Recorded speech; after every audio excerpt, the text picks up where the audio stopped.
খাবার মাধ্যমে। আবার মৃত ভাইয়ের গোস্ত খাইতেছে গিবত করে। গিবতের মধ্যে লিপ্ত পতিত নাই এমন কোনো মানুষ আদম সন্তান পৃথিবীতে বর্তমানে নাই। গিবতের মধ্যে সে পতিত হবে না যে মানে সোশ্যাল সমাজের মধ্যে বসবাস করতে পারবে না, করবে না।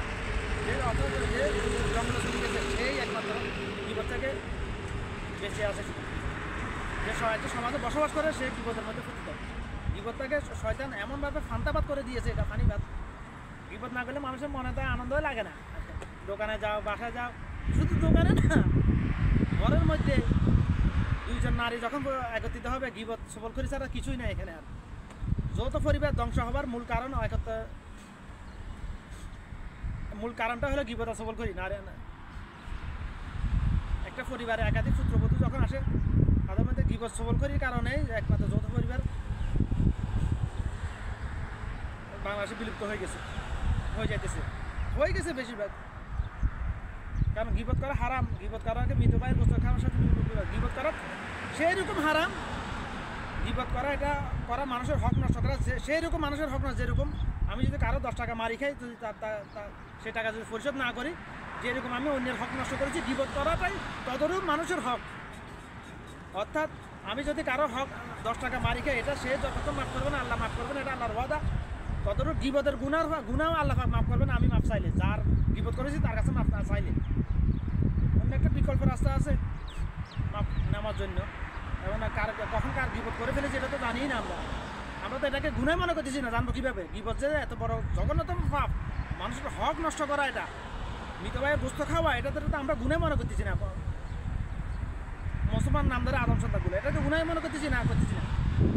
আমরা এটা যেহেতু আমরা গুনাহ মনে, আমরা স্বীকৃতি দিতেছি এটা গুনাহ করতেছি, আমরা মাপ চাওয়াতে প্রশ্ন আসে না।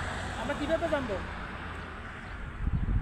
একজন মানুষ জীবনে যত জায়গা চুরি করেছে এতে চোখ খাটতে বলে দিতে পারবো। যতবার কতজনের সাথে জেনা করেছে চোখ বন্ধ করলে বলে দিতে পারবো।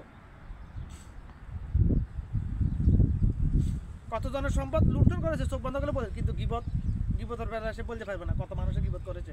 পৃথিবীর কোনো মানুষ বলতে পারবে না এটা। সুতরাং গিবত কত জঘন্যতম। আমি যদি অন্যের সম্পদ আত্মসাৎ করি তার থেকে জঘন্যতম পাপ গিবত। ভয়াবহ পাপ। কেন ভয়াবহ পাপ? আমি তো কার গিবত করেছি আমি জানি না, তার কাছে মাফ কীভাবে চাবো? যেহেতু বান্দার হক, আল্লাহ মাফ করবে না। তাহলে শুধুমাত্র একজন মানুষের মানে একটা শব্দ দিয়ে গিবত করাটাই যথেষ্ট একজন মানুষ আদম সন্তানকে জাহান্নামে যাওয়ার জন্য। যদি আল্লাহ মাফ না করে, যদি আল্লাহ রহম না করে, আল্লাহ চাইলে পারে অন্যান্য দিক থেকে যার গিবত করে তার হক দিয়ে কারণ প্রত্যেক মানুষ চাইবে যে জান্নাতে যাওয়ার জন্য। আল্লাহ যদি তাকে তার আল্লাহ পাকের কুদরত দিবে, আল্লাহ পাকের রহমত দিয়ে, আল্লাহ পাকের খাজানা থেকে তার নেকি পূরণ করে তাকে জান্নাত দিয়ে দেয়, তাইলে তার আপত্তি থাকবে না অবশ্যই ইনশাআল্লাহ। এরকম হাদিস আছে, হাদিসটা সহিহ। সেটা এমনি হবে না, সবার জন্য না। সেটা যার যে আল্লাহ পাকের অন্য সকল আদেশিত মানি চলছে তার জন্য। সে যদি ভুলবশত করে ফেলে, গিবত করে ফেলে, তার জন্য এটা প্রযোজ্য, সবার জন্য না। সেটা তার জন্য যে কুকুর গোস্ত শুকুর গোস্তকে হারাম মনে করে, যেরকম হারাম করে এরকম অন্য সকল হারামকে হারাম মনে করে, তার জন্য এটা প্রযোজ্য হবে ইনশাআল্লাহ।